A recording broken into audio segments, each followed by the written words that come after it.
Buenos días, hermanos. Que el Señor los bendiga grandemente.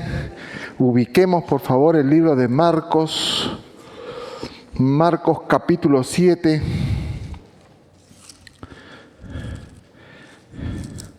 Damos gracias a Dios por este día.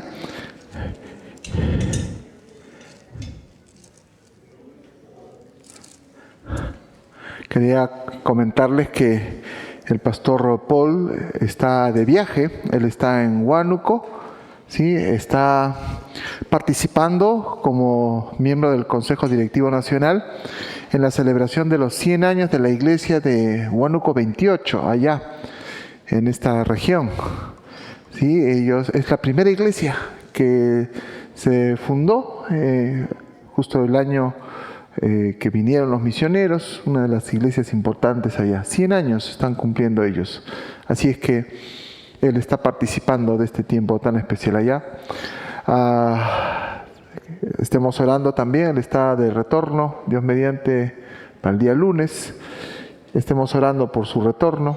Quería comentarles también que el pastor César está entrando a cirugía el día de mañana. Él tiene una cirugía programada. ¿Se acuerdan que le comenté la otra vez que iba? Bueno, lo cancelaron al pastor. Así que tuvo que esperar una nueva reprogramación y ahora le toca este lunes también. Así que estemos orando también por el pastor César. Va a estar en esta semana de recuperación también, así que estemos acordándonos de él en nuestras oraciones. Bien, vamos a ubicar entonces Marcos capítulo 7. ¿Dónde está Marcos 7? Acá está. Marcos 7, y vamos a meditar en esta mañana en este pasaje, ¿sí? Versículo 24 en adelante. Vamos a dar lectura al pasaje. Dice: levantándose de allí, se fue a la región de Tiro y de Sidón, y entrando en una casa, no quiso que nadie lo supiese, pero no pudo esconderse, porque una mujer cuya hija tenía un espíritu inmundo, luego que oyó de él, vino y se postró a sus pies. La mujer era griega y sirofenicia de nación, y le rogaba que echase fuera de su hija al demonio. Pero Jesús le dijo: deja primero que se sacien los hijos, porque no está bien tomar el pan de los hijos y echarlo a los perrillos. Respondió ella y le dijo: sí, Señor, pero aún los perrillos debajo de la mesa comen de las migajas de los hijos. Entonces le dijo: por esta palabra, ve, el demonio ha salido de tu hija. Y cuando llegó ella a su casa, halló que el demonio había salido y a la hija acostada en la cama. Volviendo a salir de la región de Tiro, vino por Sidón al mar de Galilea, pasando por la región de Decápolis, y le trajeron un sordo y tartamudo, y le rogaron que le pusiera las manos encima. Y tomándole aparte de la gente, metió los dedos en las orejas de él y escupiendo tocó su lengua, y levantando los ojos al cielo, gimió y le dijo: Efata, es decir, sea abierto. Al momento fueron abiertos sus oídos y se desató la ligadura de su lengua, y hablaba bien, y les mandó que no le dijesen a nadie. Pero cuando más les mandaba, tanto más y más lo divulgaban.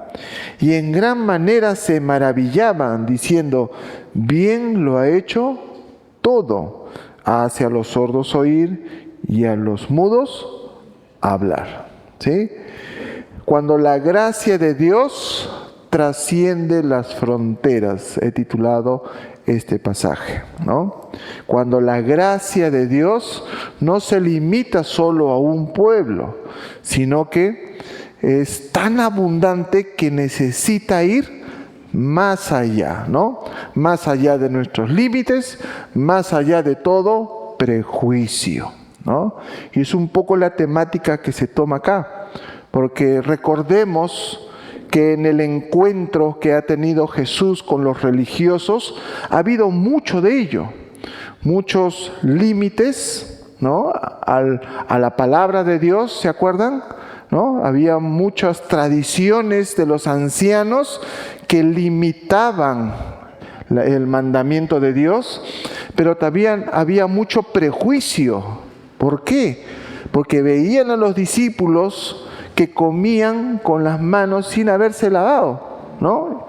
Y de esa manera los religiosos pensaban que se estaban contaminando, no en el marco de la higiene, sino en el marco espiritual, ¿no es cierto? Entonces había mucho prejuicio. Y eso es un poco lo que va a tocar ahora Marcos. Ha dado ese encuentro y ahora lo que Marcos quiere es dar un correcto ejemplo de cómo en realidad la gracia de Dios no se contamina por la impureza, al contrario, es tan poderosa que puede cambiar el corazón, ¿no? Un corazón impuro, torcido, perverso, y llenar de su gracia, restaurando el corazón del ser humano por el Evangelio. Así que esa es la temática que vamos a ver el día de hoy, ¿no? Justo por este mes anterior, se ha estado proyectando esta película de Michael Jackson, ¿no? A mi hijo le encantan esas canciones de los 80, de los 90, ¿no? Hace su pasito incluso, ¿no? Le interesa mucho. Pero me interesó una de sus canciones especialmente, ¿no? No tanto por la música, ¿no? Ya pasó para mí esa temporada. Pero sí por el contenido del videoclip, ¿no? Debes haber escuchado de esta canción, Beat It, ¿no? Y la idea es que en ese videoclip de esta canción, que está en el álbum de Thriller, por si acaso, los ochenteros, en este videoclip aparecen dos de las pandillas más peligrosas allá en Los Ángeles, ¿no? Los Bloods y los Crips. Y lo curioso es que Michael Jackson dice que en un momento estuvo viendo todo este enfrentamiento entre pandillas y de repente los invita a unos y a otros, ¿no? Y los invita a participar de este videoclip donde él aparece, ¿no? Y en el videoclip, en la parte de atrás, aparecen precisamente estos integrantes de la pandilla de los Bloods y los Crips. ¿Cuánto damos nosotros por un pandillero? ¿Cuánto podemos acercarnos a uno de ellos? Creo que la primera impresión que tenemos o acción que tenemos es simplemente retirarnos, ¿no es cierto? ¿Por qué? Porque podemos pensar, ¿qué van a cambiar estos? ¿No? Prejuicios, límites a lo que la gracia de Dios sí puede hacer.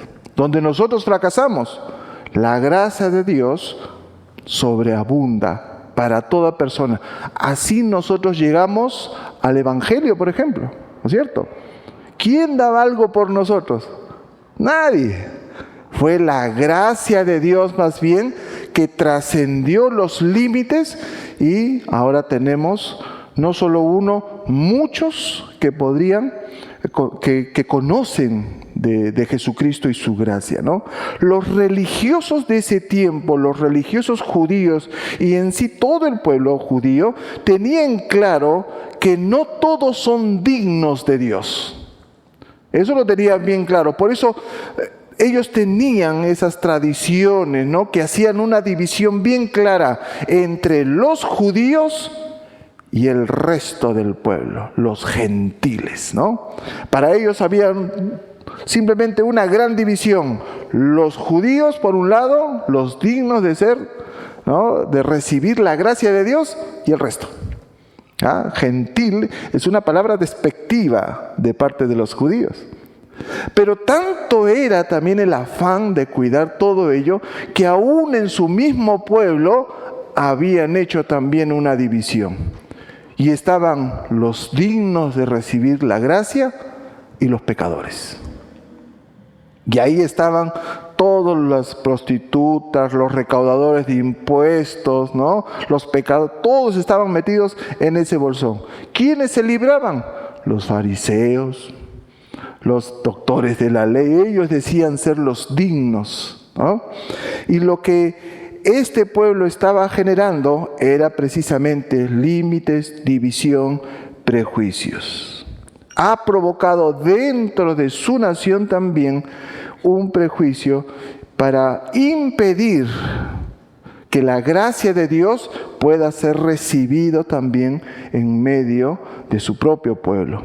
Los religiosos en ese sentido condenaban a los discípulos al no seguir las tradiciones de los ancianos, ¿no? El lavamiento de manos. Jesús ha indicado que la impureza, más bien, no se provoca por algo externo, ¿cierto? ¿Se acuerdan? ¿No? La impureza no está por tocar algún objeto, ¿no? No es la sociedad la que provoca la impureza, no es la familia, no son los acontecimientos. Por el contrario, lo que provocaba, ¿no?, la impureza estaba mucho más cerca de lo que ellos pensaban. Estaba en el corazón, ¿no? Todo lo que entra al hombre se va a la letrina, dice. Pero es lo que sale del hombre lo que contamina al hombre, porque sale del corazón.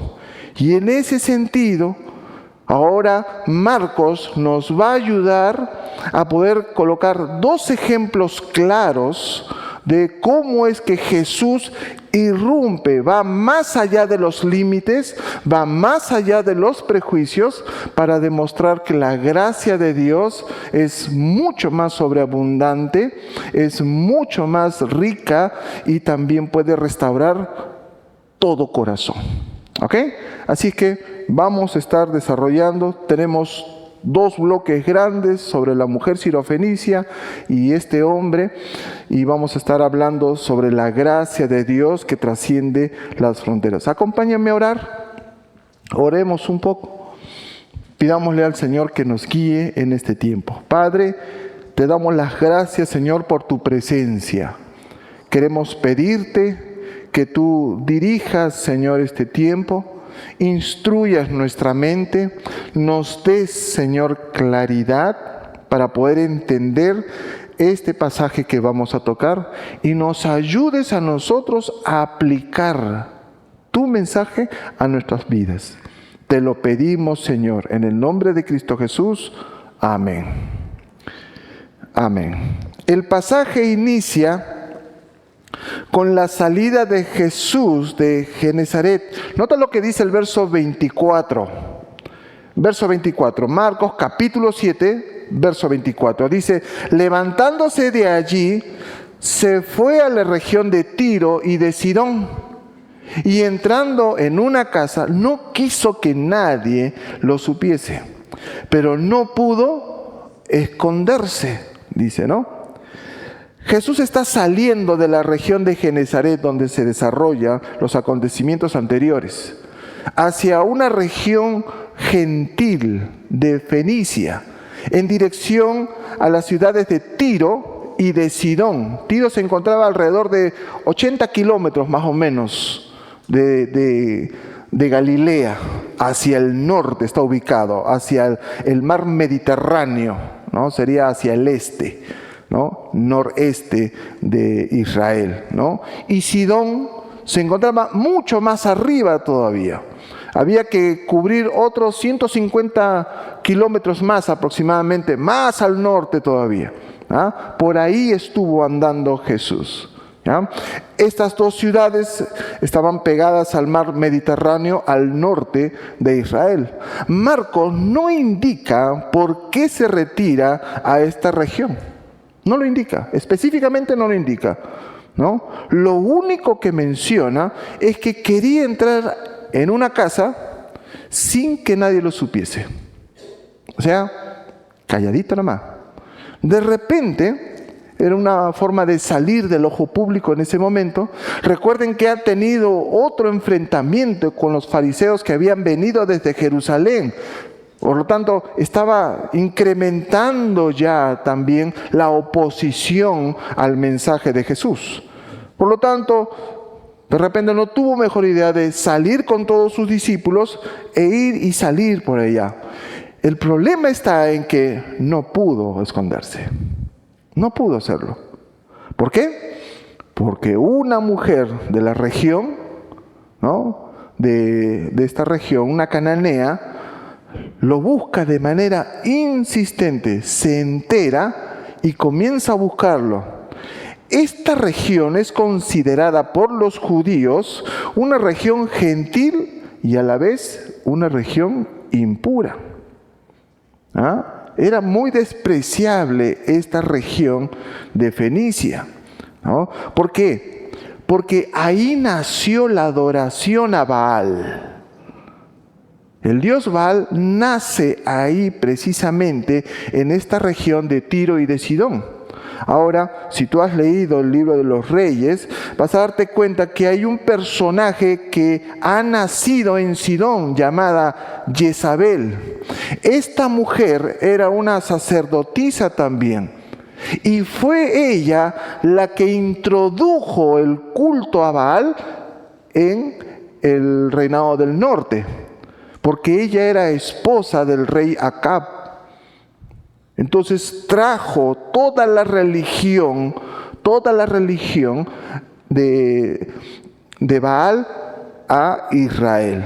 Así que esta mujer representaba, es el símbolo de la impureza en Israel. ¿Te imaginas?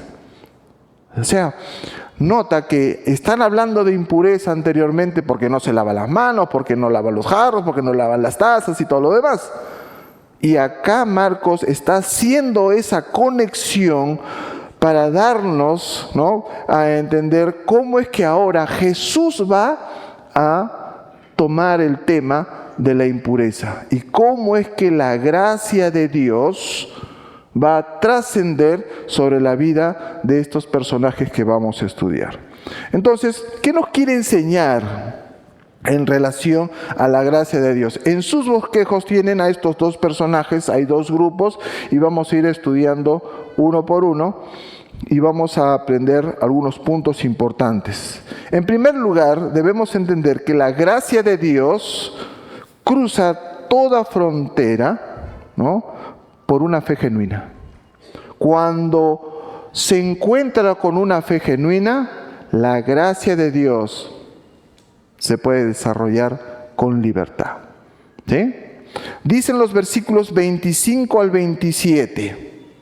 Marcos capítulo 7 del 25 al 27. Porque una mujer cuya hija tenía un espíritu inmundo, luego que oyó de él, vino y se postró a sus pies. La mujer era griega y sirofenicia de nación, y le rogaba que echase fuera de su hija al demonio.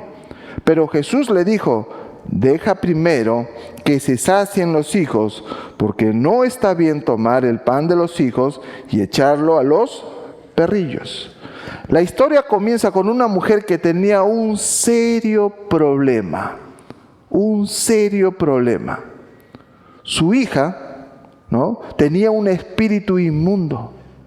Ahora, cuando nosotros vamos al pasaje paralelo en Mateo, es más explícito todavía el dolor de la mujer, porque Marcos pone un detalle que no se nota en nuestra Biblia.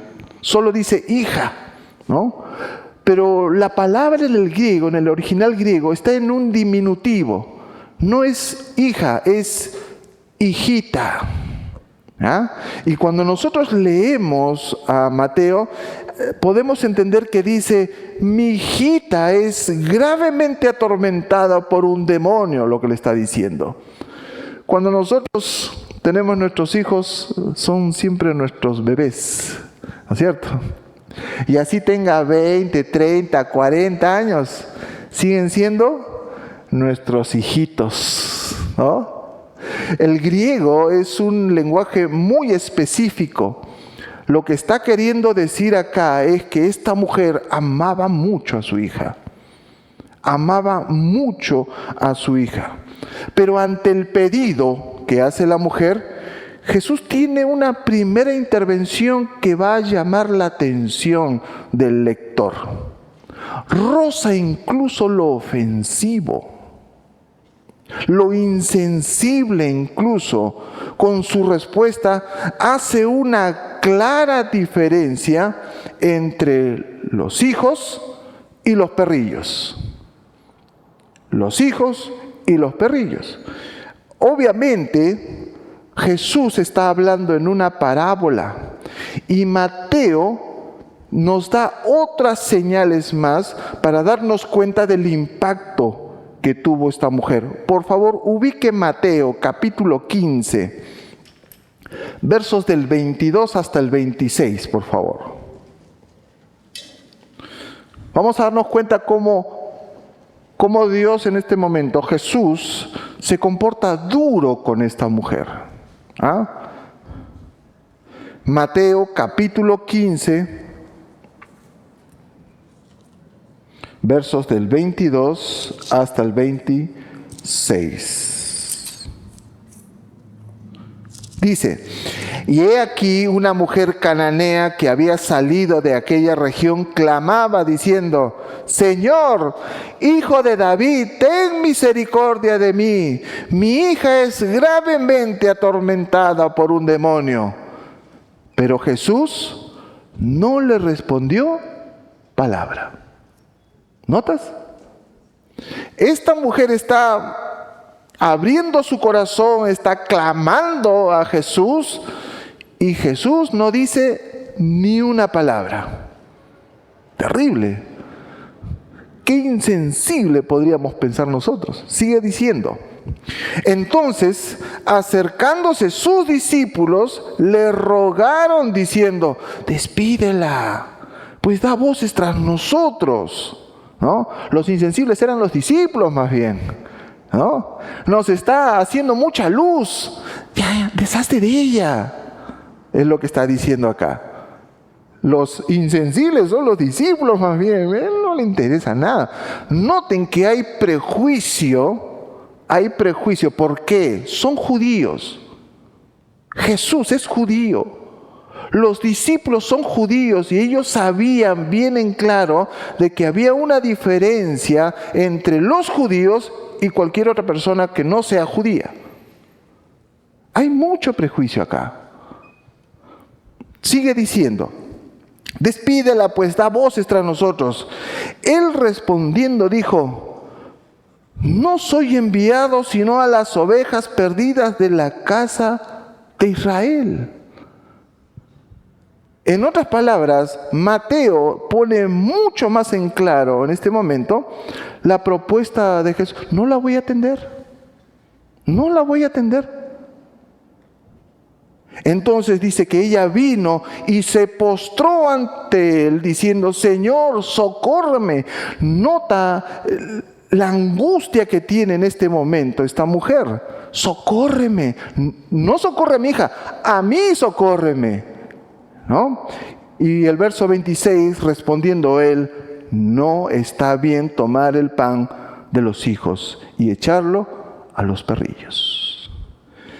Y aquí necesitamos parar un momento y tratar de hacerle una pregunta al texto y decir: ¿por qué Jesús toma esta postura contra esta mujer? ¿Por qué? ¿Por qué está rozando lo insensible, lo ofensivo? Necesitamos hacer esa pregunta. Ahora, debemos entender algunas cosas bien claras. En primer lugar, Jesús no quiere humillar a esta mujer. Tomen en cuenta eso. Jesús no quiere humillar a esta mujer y por el contrario, debemos entender que Jesús va a derribar todo tipo de prejuicios, diferencias, ¿no?, que hay entre judíos y gentiles. ¿Por qué entendemos esto? Porque en el verso 29 y 30 de Marcos 7, finalmente Jesús accede a su petición. La niña va a ser sanada. Va a ser sanada. Entonces, ¿qué está pasando? Y es que Jesús lo que quiere es saber si esa fe, la que está demostrando en ese momento, al momento de humillarse, al momento de ir, al momento de postrarse, realmente es genuina y merecedora de su pedido. Eso es lo que quiere saber. Porque nos vamos a dar cuenta después que en el relato de Marcos va a haber una impresión de parte de Jesús y le va a decir: mujer, grande es tu fe. ¿Ah? Por lo tanto, lo que busca aquí Jesús, o la acción de Jesús, aparece más bien como aquel maestro sabio que permite y de hecho incita a esta mujer, a su alumna, a mostrar un argumento victorioso contra el contraste de su propia renuencia. A ver cómo vas a actuar en ese momento. Y acá, mis queridos hermanos, a veces somos muy sensibles a ello. Si a nosotros nos dicen que no, a veces podemos llegar hasta derrumbarnos. El silencio muchas veces es una prueba tan grande para nosotros que exigimos más bien que de una vez se nos dé una respuesta. El prejuicio muchas veces nos divide entre las cosas que debemos hacer. Y aquí Jesús está llevando al límite más bien a la mujer para darnos cuenta que realmente tenía una fe genuina. Esta mujer evidenció una fe genuina y también sirvió como señal a sus discípulos en relación al prejuicio que ellos mismos podían tener contra esta nación gentil. Qué terribles son los prejuicios. Nos limitan en nuestro actuar. Porque podemos ver a unos pandilleros ahí decir: ¿qué se van a convertir estos? Hay veces vienen a la iglesia las familias, ¿no? Vienen una pareja, ¿no? Casados, y de repente viene primero la esposa y después el esposo. Y dentro de nuestra mente prejuiciosa podemos decir: pastor, ese nunca se va a convertir. Ese es más duro que una piedra. ¿Y qué hacemos? Bueno, no le predicamos el evangelio porque como es tan duro. Quiero que te pongas a pensar en los lectores originales de esta carta. ¿Se acuerdan? Eran cristianos que estaban en Roma, estaban siendo perseguidos. Y de repente habían levantado también límites y prejuicios. ¿Por qué? Nos están persiguiendo.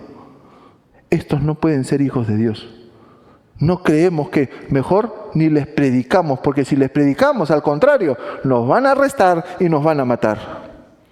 Jesús está enseñándoles, Marcos les escribe esta carta, este episodio, para que ellos también se den cuenta que muchas veces los prejuicios pueden poner barreras irreconciliables.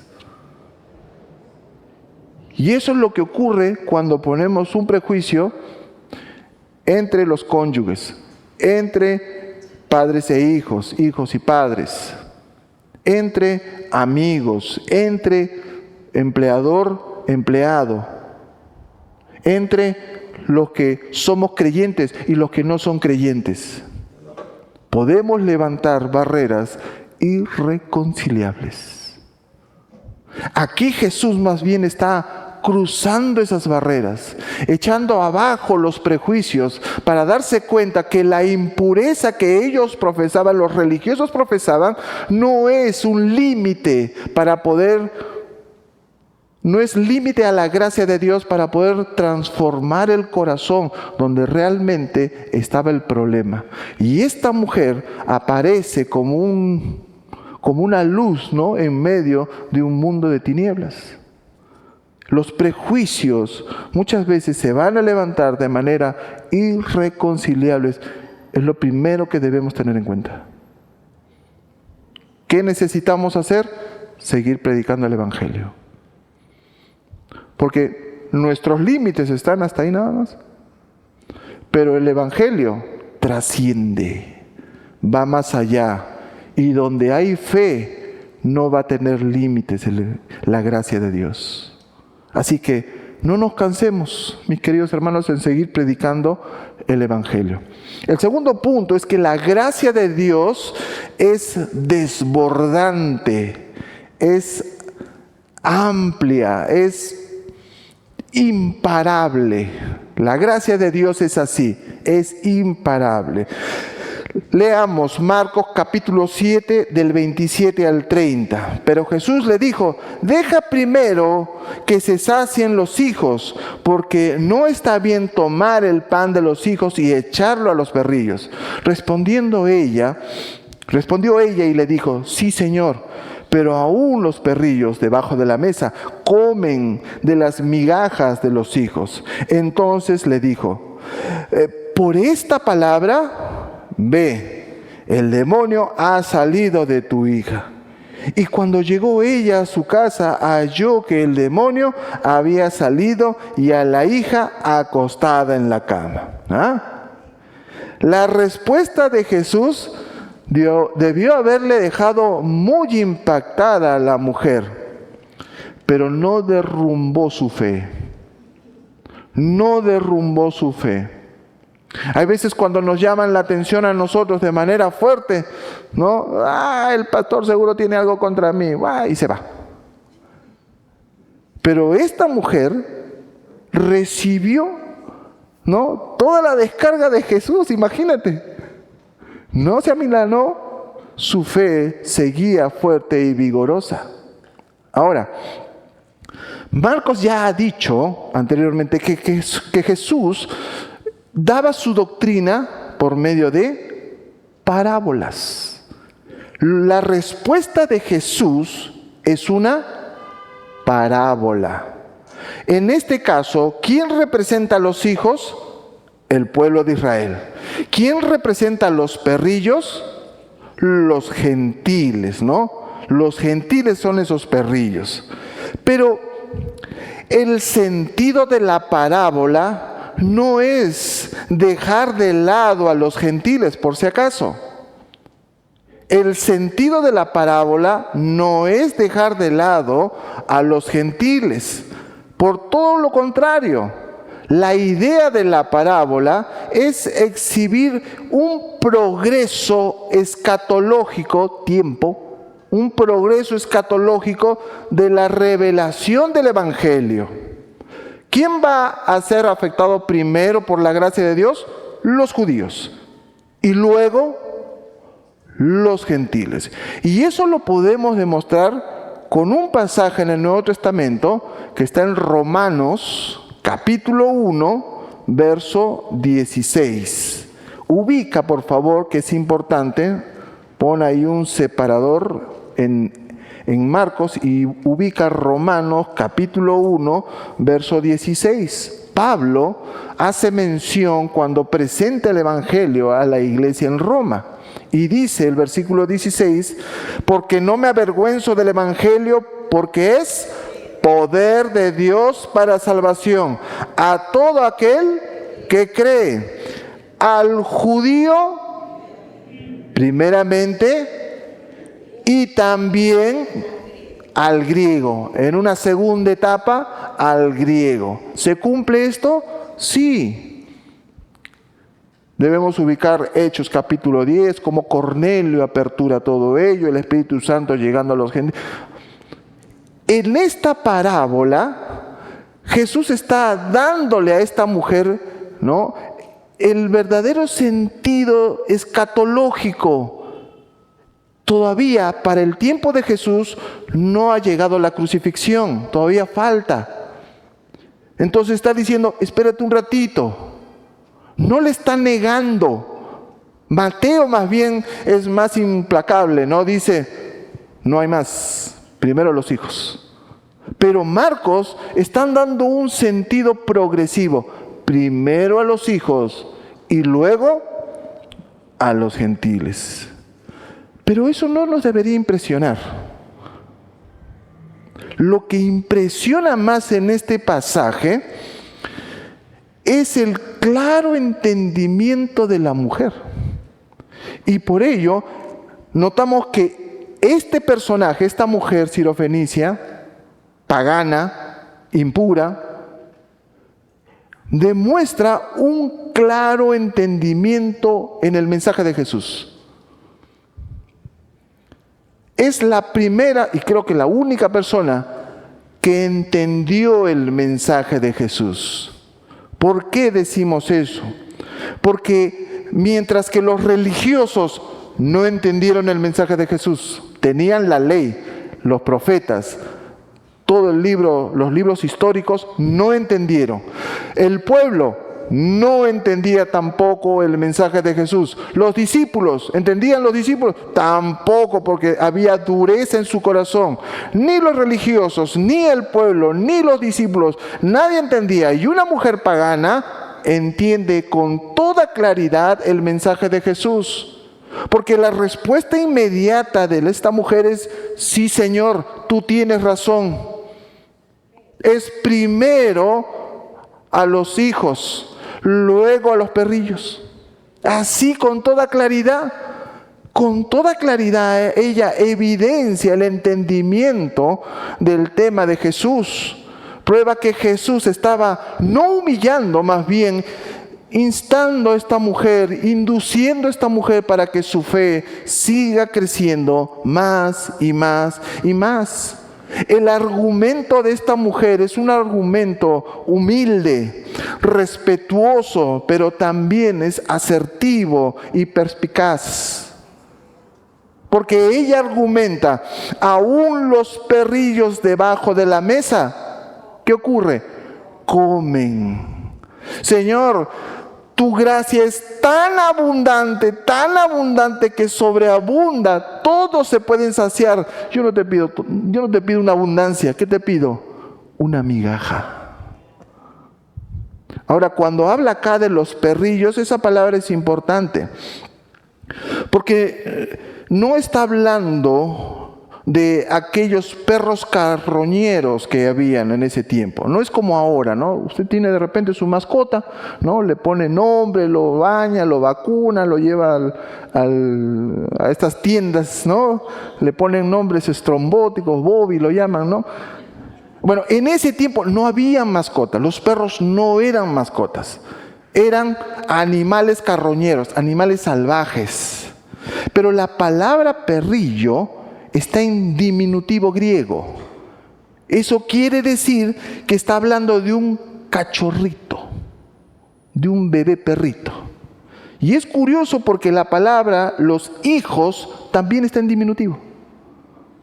Es decir, se nota ese progreso, tiene que crecer el evangelio. Primero los judíos, luego los gentiles. De ahí entendemos que este perrillo al que se refiere la mujer, ¿dónde está? Debajo de la mesa, está dentro de la casa, ¿no? Está ahí. Lo que quiere el entendimiento de la parábola de Jesús, de esta mujer, es asombroso.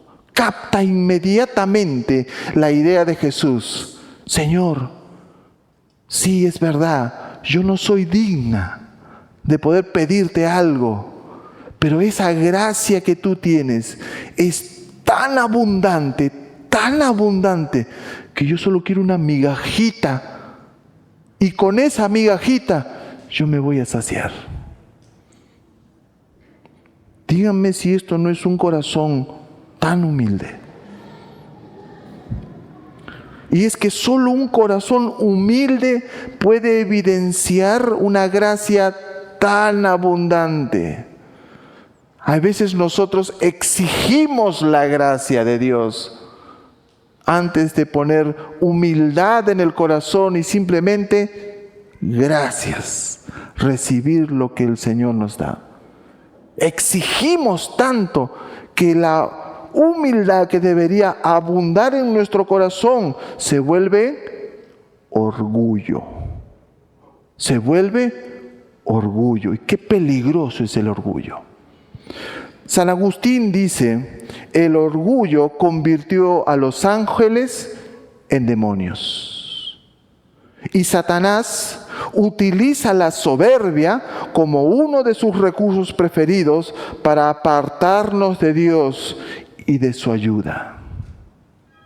Cuanto más exigimos porque pensamos que somos hijos de Dios y exigimos algo a Dios, simplemente Dios enmudece, calla. Y como no hay un corazón humilde, no podemos ver la gracia de Dios. ¿Quién finalmente tiene el problema? ¿Quién nos mete en tantos problemas? Un corazón orgulloso dice, ¿por qué estoy padeciendo esto? ¿Por qué es que tengo al cónyuge que tengo? ¿Por qué mis hijos se han ido? Esa pregunta, ¿por qué? ¿A quién va dirigido? ¿A Dios? La mujer que me diste, la mujer que me diste, ella me dio de comer. ¿A dónde va dirigido el problema? Eso es orgullo. Dios no puede ser tentado por el mal, ni Él tienta a nadie, sino que cada uno de su propia concupiscencia es atraído y seducido al pecado. Y cuando es concebido, la tentación, ¡plup!, caemos en pecado. Y el pecado trae consigo la muerte, dice el libro de Santiago, capítulo 1. Cuidado con el orgullo. El orgullo nos pone rígidas las rodillas y nos impide postrarnos. Nos amordaza para que no elevemos el clamor en humildad y súplica. Nos impide reconocer que nosotros somos parte del problema. Vemos al otro siempre. Él tiene el problema, yo no. Por eso el libro de Filipenses 4, por nada estéis afanados. Por nada. Por nada. Dice, sino sean conocidas vuestras peticiones con toda súplica, oración, ruego, si quieres quejarte, quéjate ahí. Ahí está el Señor. Abre tu corazón al Señor. Ahí humíllate delante de Él. Señor, gracias por mi cónyuge. Gracias por mis hijos. Gracias por mi jefe, Gracias por la situación, por la enfermedad, por todo. ¿Qué hace Dios? Y el Dios de paz, que sobrepasa todo entendimiento, guardará vuestros corazones y vuestros pensamientos en Cristo Jesús. Dios va a actuar. Obviamente que va a actuar. ¿Por qué? Porque su gracia desborda para con sus hijos, para con todo aquel que clama a Él. Y es importante que nosotros entendamos ello. Por nada estéis afanosos. Un corazón humilde ve lo desbordante de la gracia de Dios. Finalmente Jesús sana a la niña, y la mujer se va y la encuentra descansando. Y de ahí Jesús sale nuevamente, porque hay otro pueblo ahora que también necesita de la gracia de Dios, Ahora se va a dirigir a otra región. Estaba en Tiro, ha subido 150 kilómetros más arriba hasta la región de Sidón y de ahí se ha dado toda la vuelta completa, ha bajado por el mar de Galilea y ha llegado a Decápolis. Y ahí vamos a notar cómo la gracia de Dios nos lleva y nos empuja a la persona de Jesús. Fíjate en los versículos 31 y 32, por favor. Ya estamos viendo al otro personaje. Dice, volviendo a salir de la región de Tiro, vino por Sidón al mar de Galilea, pasando por la región de Decápolis. Y le trajeron un sordo y tartamudo y le rogaron que le pusiese las manos encima.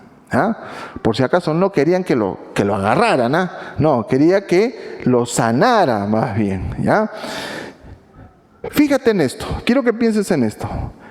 Ya es una gracia de que Jesús esté en Israel.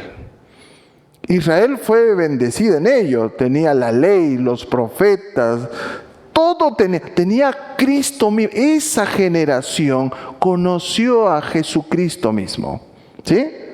Fíjate qué importante, ellos podían disfrutar de Jesús, ¿ah?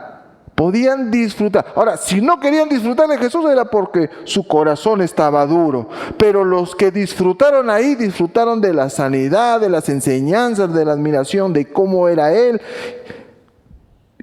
¿Y el resto de los pueblos? ¿Qué pasaba con el resto de los pueblos? ¿Qué pasaba con el resto de las ciudades, ¿no? Como en Tiro, en Sidón, porque eso fue un evento. No sabemos más. Y es que el Evangelio tendría una conclusión todavía después. Ellos no sabían nada. No tenían la ley, no tenían los profetas, no tenían nada realmente. La bendición había llegado en primer lugar al pueblo de Israel. Lo cierto es que muy pocas personas pudieron disfrutar de esa bendición. Esta mujer sirofenicia, este hombre que vamos a ver ahora y algunos otros más, ¿no? Lo cierto es que nuevamente va a llegar a la región de Decápolis. ¿Se acuerdan qué ocurrió en Decápolis? ¿Se acuerdan? En Decápolis, la gente reconoce a Jesús y les traen a un sordo y tartamudo. Y nuevamente Marcos utiliza a este personaje como un símbolo de impureza. ¿Ya? Para el judío llegar a esa región, ahí habían criaderos de cerdos. ¿Te acuerdas? El endemoniado estaba en Decápolis. Era otro símbolo de impureza. No solo porque era gentil, sino porque también era una persona con discapacidad. Este personaje representa claramente la condición espiritual de aquellos que no habían sido alcanzados por la gracia de Dios.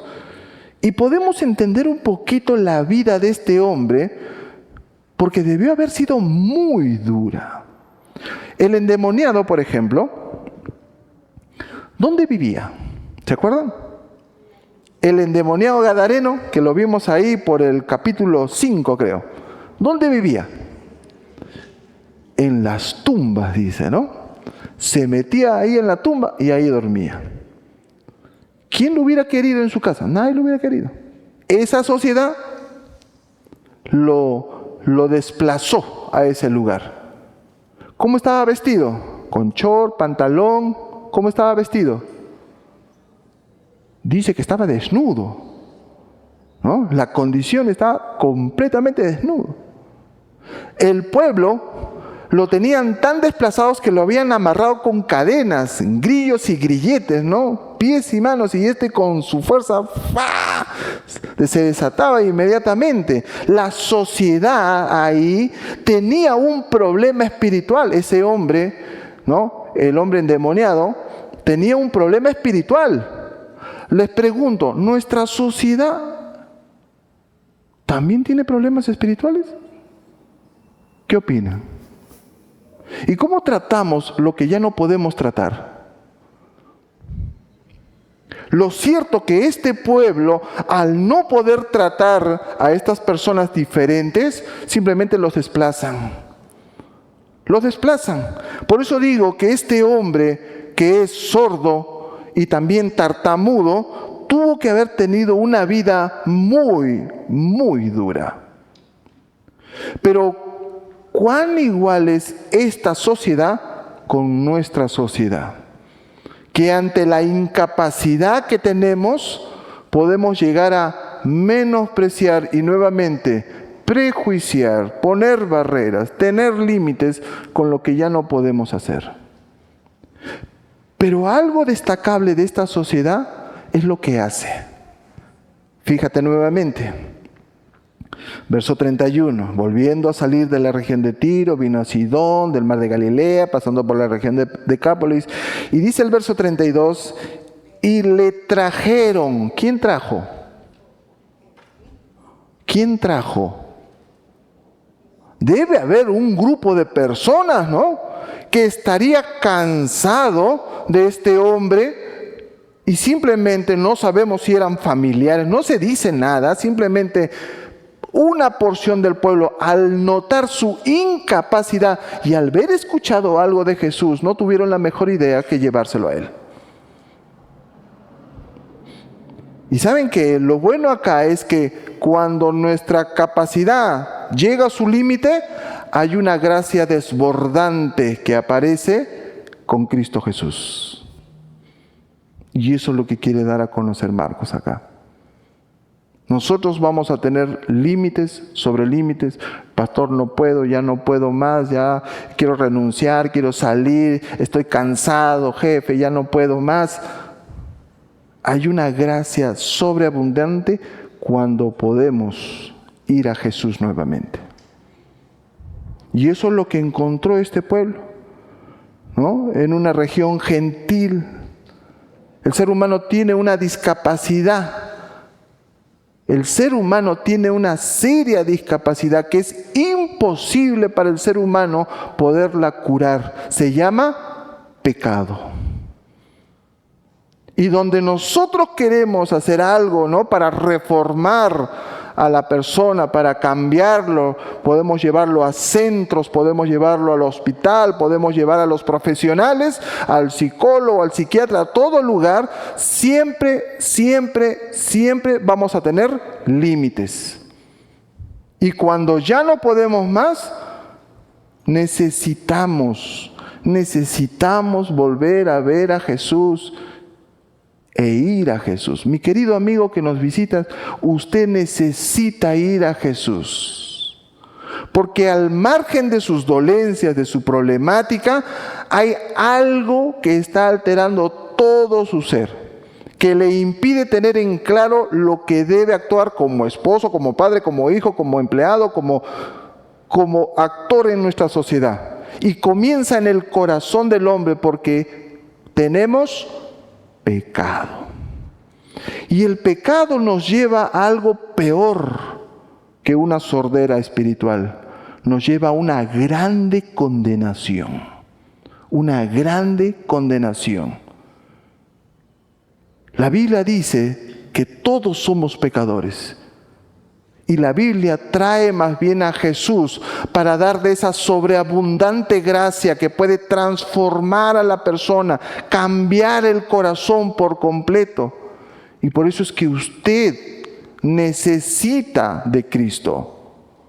Necesita con toda su mente, con todo su corazón.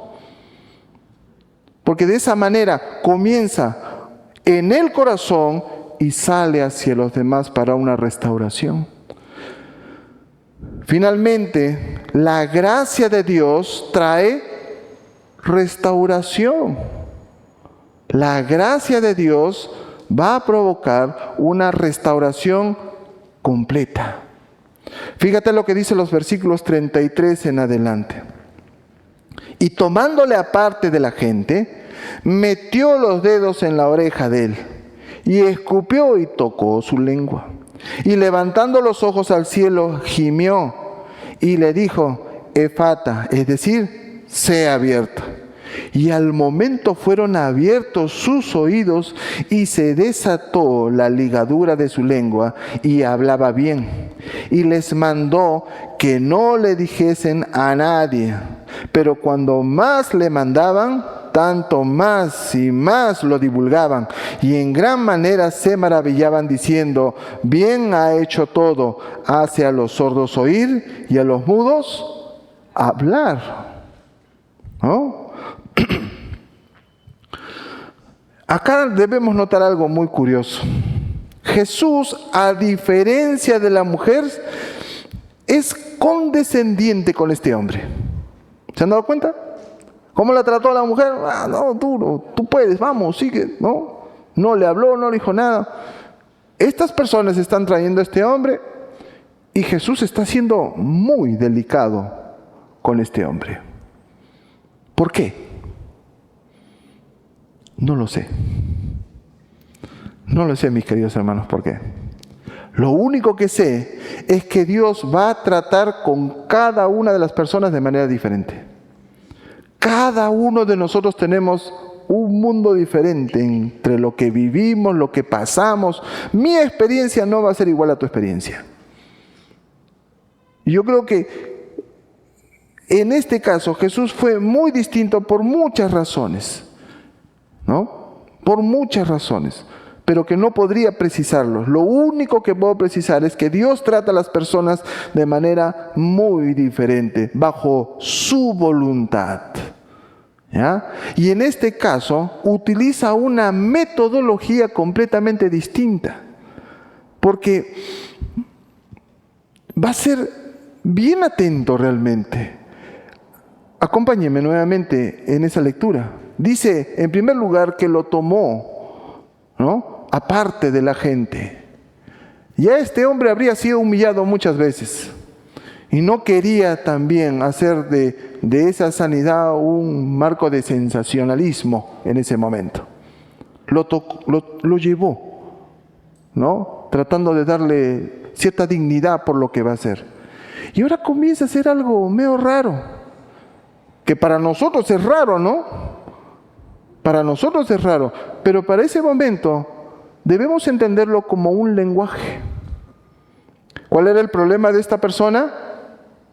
No oía y no podía hablar. Y lo que hace Jesús, te voy a destapar el oído y te voy a desatar tu lengua. Dice también que levantó los ojos. Está señalando, está siendo muy explícito en lo que va a hacer, como diciéndole, vamos a orar. Gimió. Este hombre era un tartamudo, o sea, podía emitir ciertos sonidos. Y como que Jesús, queriendo imitar, voy a orar a Dios, mi Padre. Y simplemente gimió. Y él, Marcos registra la palabra en su oración. Efata dice, para que se dieran cuenta, ¿qué cosa? Que Jesús no es ningún hechicero. Recuerden, está en una región gentil. Los gentiles no conocían la ley, los profetas, el anuncio, el Mesías, no conocían nada. Solo veían a Jesús como un sanador. Jesús lo que hace es, le abre, se ha abierto, dice, y al momento, dice el verso 35, al momento fueron abiertos sus ojos y se desató la ligadura de su lengua y hablaba bien. Impresionante lo que hace en el trato y en lo que hizo. Pero acá viene lo curioso. ¿Qué les dice? Y les mandó que no hable. No sabemos cuánto tiempo habría estado sin poder hablar. Y cuando puede hablar, les dice, no hables. Y nuevamente necesitamos preguntarle al texto, ¿por qué? Bueno, es muy recurrente, sobre todo cuando está en regiones fuera de Israel. Jesús muchas veces le va a decir al que ha sanado, no hables. Y recordemos por qué.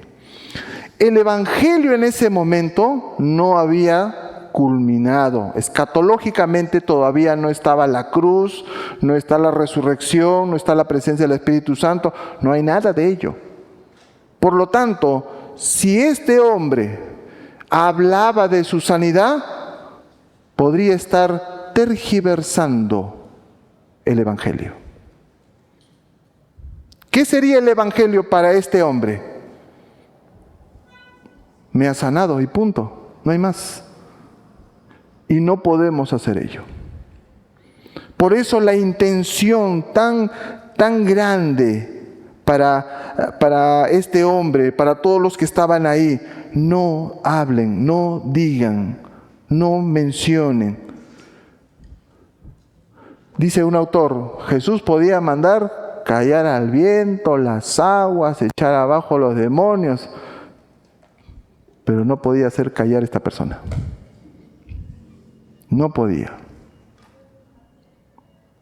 Y es que la gracia de Dios es una gracia que sorprende.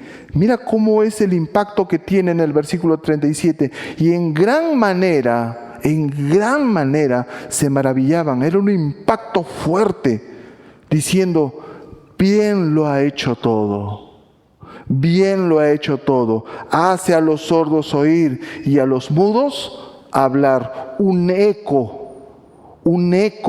de lo que Isaías diría muchos años antes, trayendo y confirmando de esa manera este pueblo gentil la conexión con que Él es el Mesías.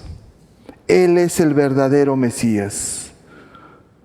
Por lo tanto, ellos, los que estaban recién experimentando de esa gracia, tenían que tener un poco más de paciencia hasta que todos los eventos escatológicos más adelante de la cruz se dieran para realmente anunciar el Evangelio.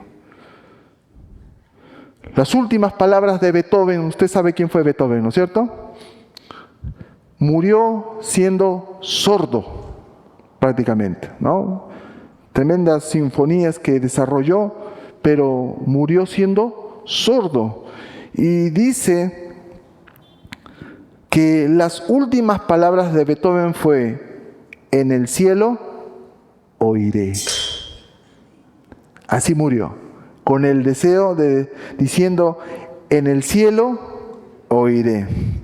Este gran músico esperaba la restauración de su oído físico. Pero, a no ser que escuchemos las palabras de Dios, que Dios nos abra los oídos espirituales aquí en esta tierra, si no se produce ello, nunca las oiremos en el cielo. Por eso, mi querido amigo, este mensaje también es para ti. Este mensaje es urgente, porque ya hemos dicho que hay un peso enorme sobre una condenación para la persona. Pero fíjate cómo esta gracia de Dios es sobreabundante para ti también. Todos nosotros los que creemos en Cristo Jesús hemos tenido esa dicha de poder disfrutar de la gracia de Dios.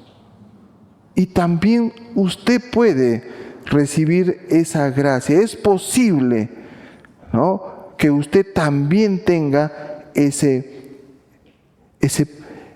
bienestar de disfrutar de la gracia de Dios.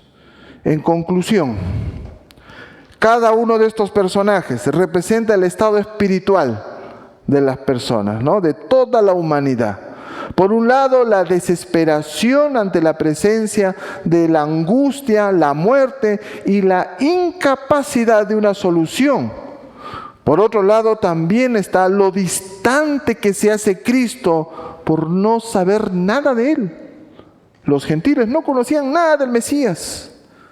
Y nuevamente, la incapacidad de poder escuchar las palabras de Dios. Si tú en esta mañana puedes oír el mensaje, entender el mensaje, déjame decirte que la gracia de Dios está obrando en ti para que puedas tener fe. Y lo que va a hacer Dios es empujar lo más que se pueda para que esa fe sea una fe genuina en ti. Solo Cristo Jesús puede hacer ello. En medio de un escenario tan triste, la gracia de Dios en la persona de Cristo Jesús es quien nos da esa luz de esperanza. Su obra en la cruz ha propiciado eso para que hoy, a diferencia de estos gentiles, usted y yo podamos disfrutar de esa gracia. ¿Qué vas a hacer hoy día?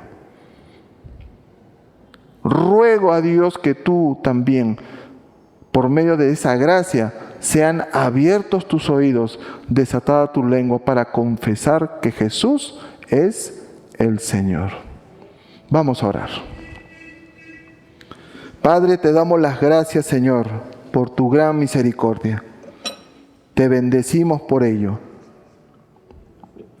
Y te pedimos, Señor, que quites toda barrera, todo prejuicio, sobre nuestras vidas y podamos seguir extendiendo tu evangelio para que esa gracia sobreabundante, Señor, llegue a toda persona.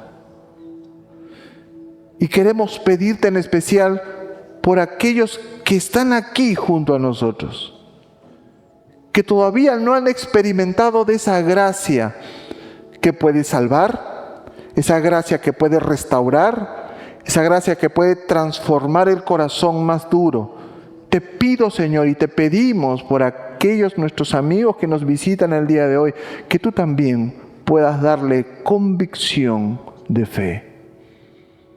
Atráelos a Cristo Jesús. Atráelos con tu amor, con tu poder. Y quiero invitar a toda persona que en esta mañana ha venido por primera vez, segunda vez de repente, y que necesita reconocer que Jesucristo es su Señor. Mi querido amigo, es tu única opción. Hay un peso terrible de pecado y una condenación que pesa sobre nosotros. Quiero invitarte a que tú recibas esta gracia maravillosa de Cristo Jesús, que es la salvación. Quiero pedirte, quiero rogarte que la aceptes. Si tú deseas conocer a Jesucristo y crees en tu corazón, tienes fe para creer que Él es tu Salvador, nos gustaría conocerte. Házmelo saber levantando tu mano para poder orar por ti. ¿Habrá alguna persona en esta mañana? Que el Señor te bendiga. Que el Señor los bendiga. Ya los vi, puede bajar su mano. Que el Señor los bendiga. Muchísimas gracias. Acá, 2 personas. ¿Habrá alguien más que en esta mañana reconozca de la gracia de Dios, que con humildad está entendiendo el mensaje en esta mañana? ¿Habrá alguien más en esta mañana? Si es usted, hágamelo saber levantando su mano para poder orar por usted. ¿Habrá alguien más? Hágamelo saber levantando su mano bien alto para poder orar.